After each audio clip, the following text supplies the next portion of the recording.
Now that you have this website loaded into the Files panel, you can simply double-click to open any one of these documents. And I'll do that in a moment. But first, let me point out a couple of things in the Welcome screen here.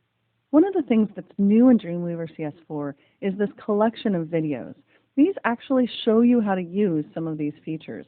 And you may find these useful, especially because some of the more advanced things, like the Dataset Wizard, I won't be able to get to in this Essentials training.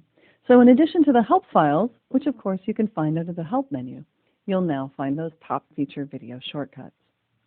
You'll also find shortcuts to create new files, so if you want a new XML file or a CSS file, or of course an HTML file, which is what we'll be doing for most of this series, you can just click here to create a new blank page.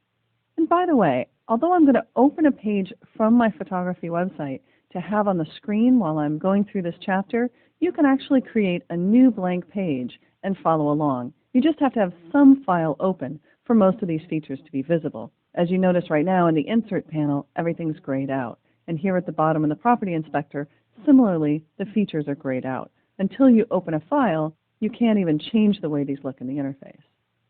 Here on the left, you'll see shortcuts to your most recently opened files. I've just started using this version of the program, so I just have one displayed here. But as you've been working longer, you'll see this get longer and longer down the page.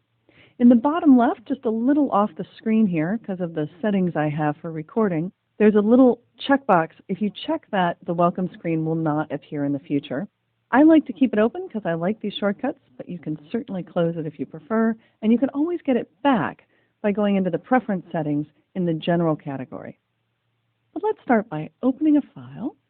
Dreamweaver has a very new look in this program. It's really a more dramatic change than we've seen in most of the previous upgrades to this program. Dreamweaver is now more consistent with the other programs in the Adobe suite, so if you're using Photoshop or Flash or any of the other tools, you'll see much more similarities. Similarly, Dreamweaver is almost the same on a Mac as it is on a PC. You may have noticed in this chapter I'm working now on a Windows machine. In the previous two chapters, I was working on a Macintosh, and I'll continue to switch back and forth as I go through this series. But the program itself, the way Dreamweaver works and looks, is almost the same on both systems. One of the differences is the location of this button here. When it comes to customizing the interface, this is one of the most important options. Dreamweaver now has even more preset workspace layouts than it ever has before.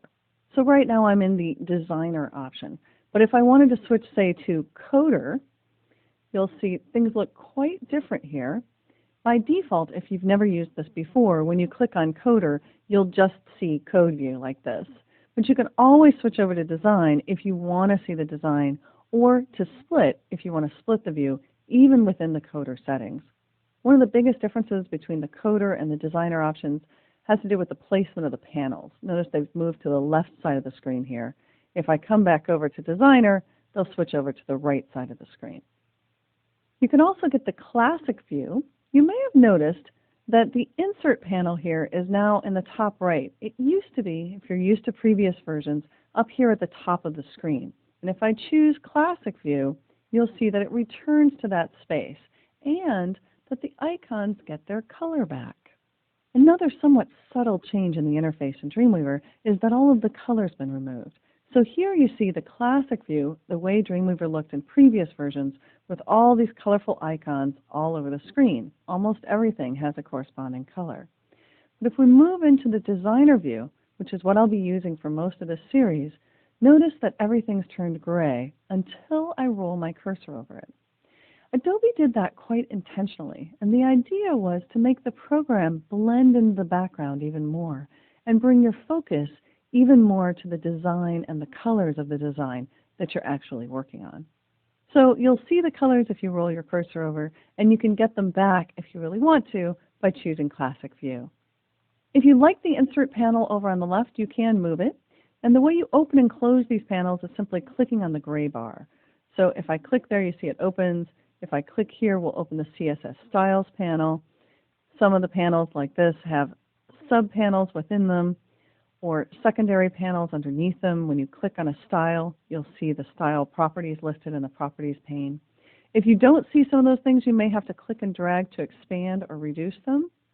And in addition to being able to open and close them by clicking on the gray panel, You can double-click on the name itself.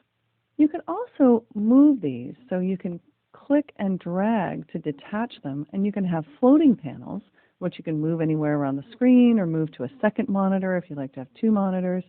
You can also dock them, so if you want your insert panel back in its old location, you can bring it up to the top, and as soon as you see that blue line there, when you let go, it'll dock at the top of the screen. Remember, you can always reset the work layout, so if you ever want to get back to the way things were, just choose Reset Designer or reset whichever workspace you've selected. Again, we can close the split view, so we're just seeing Design View. And one other thing I want to show you with the panels over here, there is a reduced panel size. So if I click on those double arrows at the top right screen, you see they take up a little less space here, which can be handy. Get a little more room for working on your design. Click again and they expand.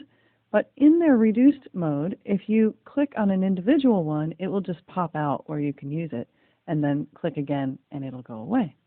You can always reset the workspace to get it back to where it was. And one last thing I want to show you as you're customizing the workspace. With split view, you can click and drag to have more or less split view. And if you're not familiar with working with this, there's some really nice features to split view in Dreamweaver. For example, if I click on this image, Dreamweaver highlights the corresponding code in code view.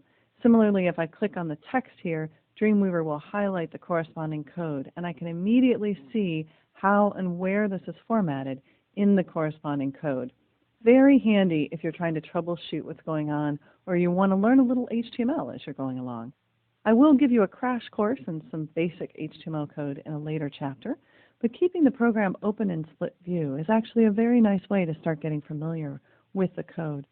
For the purposes of this training, I'll stay in design view most of the time, but I want to show you one new option in Dreamweaver CS4.